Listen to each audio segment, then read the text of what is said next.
Strong minds discuss ideas, average mind discuss events, weak minds discuss people.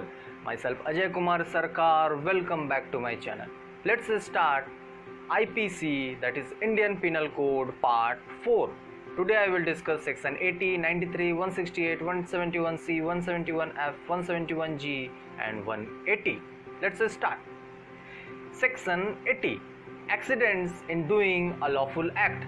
Nothing is an offense which is done by accident or misfortune and without any criminal intention or knowledge in the doing of a lawful act in a lawful manner by lawful means and with proper care and caution.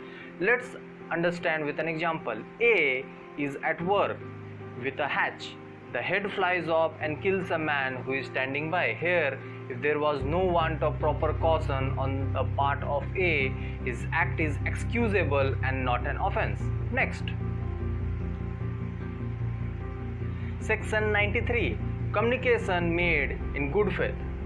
No communication made in good faith is an offense by reason of any harm to the person to whom it is made, if it is made for the benefit of that person. Let's understand with an example.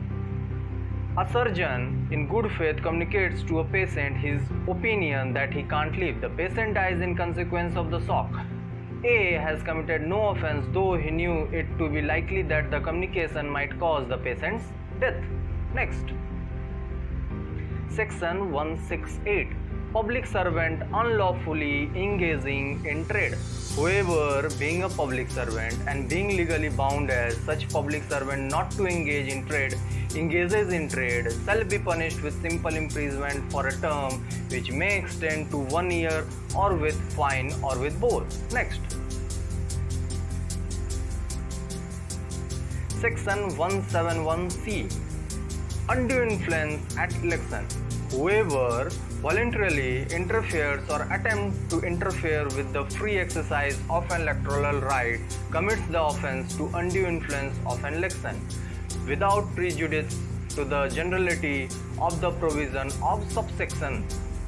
Whoever threatens any candidate or voter or any person in whom a candidate or voter is interested with injury of any kind, or induces or attempt to induce a candidate or voter to believe that he or any person in whom he is interested will become or will be rendered an object of defined displeasure or the spiritual censure shall be deemed to interference with the free exercise of the electoral right of such candidate or voter within the meaning of section.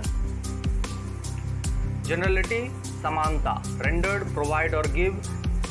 3.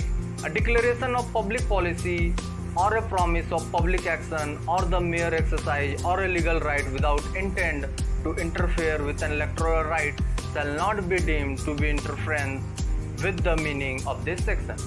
Punishment for undue influence or personation at an election. Whoever commits the offense of undue influence or personation at an election shall be punished with imprisonment of either description for a term which may extend to 1 year or with fine or with both. Next. Section 171C. False statement in connection with an election. Whoever with intent to affect the result of an election makes or publishes any statement purporting to be a statement of fact which is false and which he either knows or believes to be false or does not believe to be true in relation to the personal character or conduct of any candidate shall be punished with fine. Next. Section 180. Refusing to sign a statement. Whoever refuses to sign any statement made by him when required to sign that statement by a public servant legally competent to require that he shall sign that statement shall be punished with simple imprisonment for a term which may extend to 3 months or with fine which may extend to 500 rupees or with both. So that's the wrap for today. I hope you enjoyed irrespective of the boring topic. Do share to law-loving people and like and subscribe my channel. Thank you so much. Have a great day.